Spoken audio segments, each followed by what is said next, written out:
याचिका पर सुनवाई होनी है। शराब नीति के मामले में हाई कोर्ट में यह सुनवाई होगी। इस मामले में ईडी की ओर से दायर याचिका में केजरीवाल और अन्य को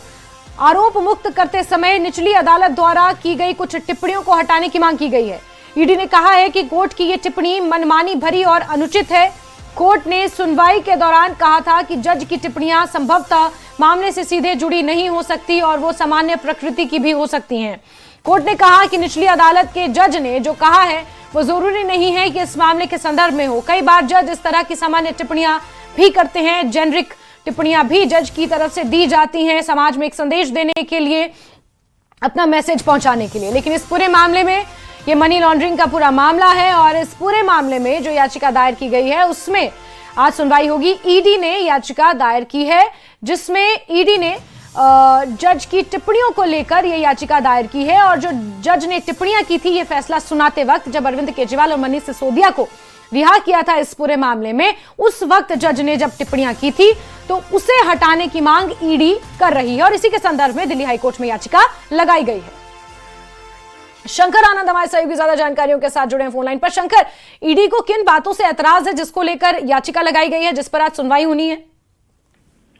देखिए, जिस तरह से दिल्ली की जो पूर्व शराब नीति का जो मामला था, इस मामले में जिस तरह से मनी लॉन्ड्रिंग का मामला रजिस्टर्ड हुआ था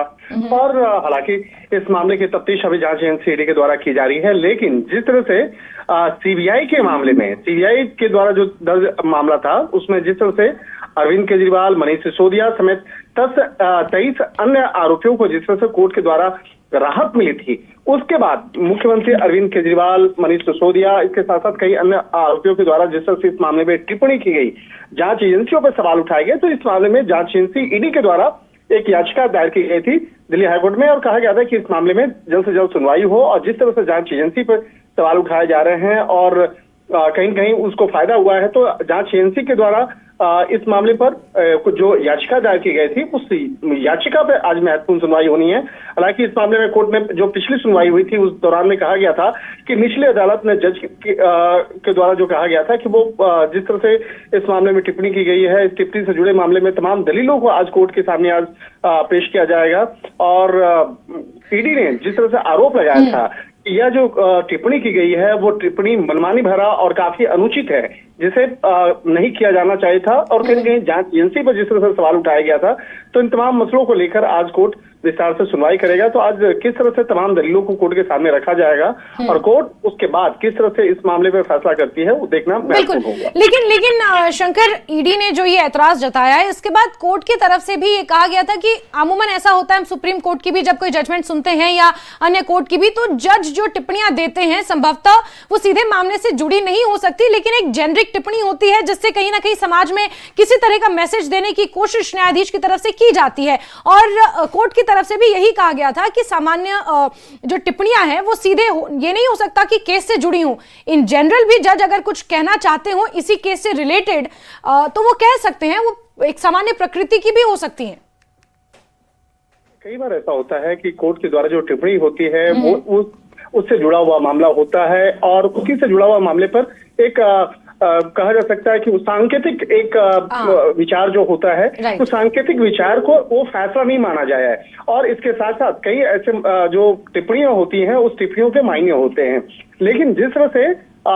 उस वक्त जब अरविंद केजरीवाल को राहत मिली थी कोर्ट से, तो उस वक्त में जिस तरह से टिप्पणी की गई थी कि उन्हें क्लीन चिट दे दिया गया है और कोर्ट ने इस मामले पर